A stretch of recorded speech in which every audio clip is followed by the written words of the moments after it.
All right, this is the game Mint 10, and this is going to kind of go over setup and maybe a turn. So, setup, you'll create the spell offering, your unit offering. This is the skill deck, and these are your command unit tokens.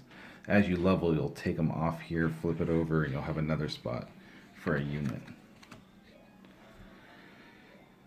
So to begin, we shuffled our terrain, and we'll take the one from the bottom, and this is our first one. We have our little miniature guy here. He starts at the bottom left corner of the terrain.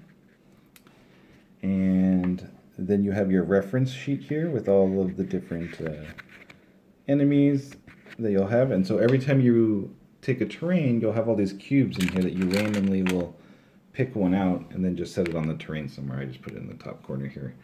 That means that when you're looking at a reference for which enemy to face, you'll look at the row with the white cube, and you'll find that, like, for example, the green and the red orcs would be this green and this red orc.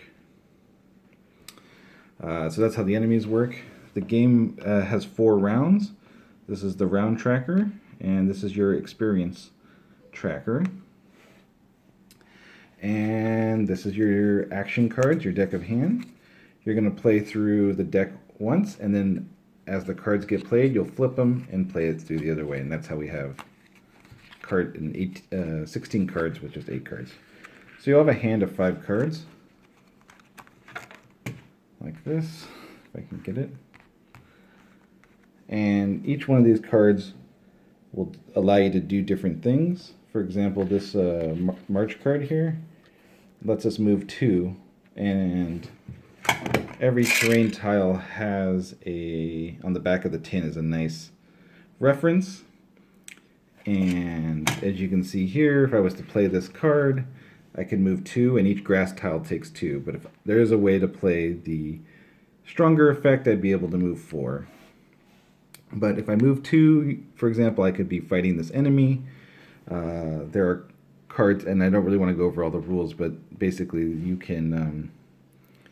there's cards here to help with the attack phase and blocking and things like that.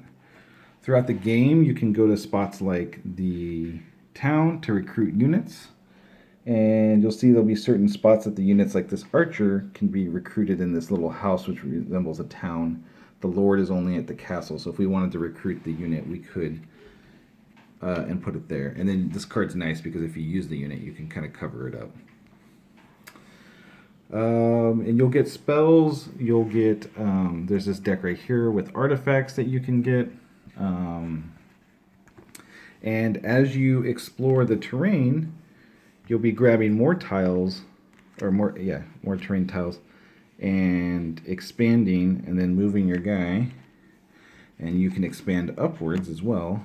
So you could be going this way. And let's say we expand one more time. So once we get through our 4 terrain cards,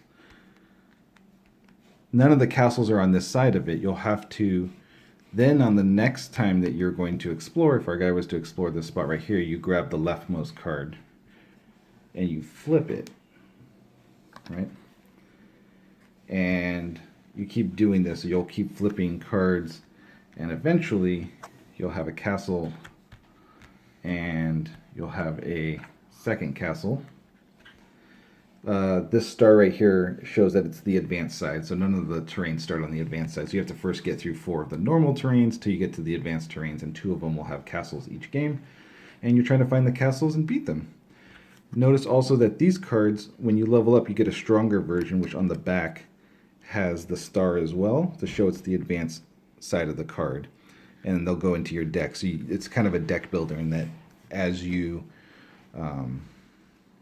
level up on your experience, you'll be getting you'll be upgrading some of your action cards, as well as getting one of these skill cards that will last that you can play 1 time per round. So in a game, you'll get, if you get to the maximum experience, you'll get 3 of these. So you'll be able to have 3 of these. You'll be having some spells, maybe some units. And with all these, plus your hand, you're trying to take out the final castles, which can be pretty hard. You can see on the right side here. So the first time you fight a castle, you fight the one with the 1, the first side, they're easier numbers, but on your second castle, they get stronger. And that's it. Thanks, everyone.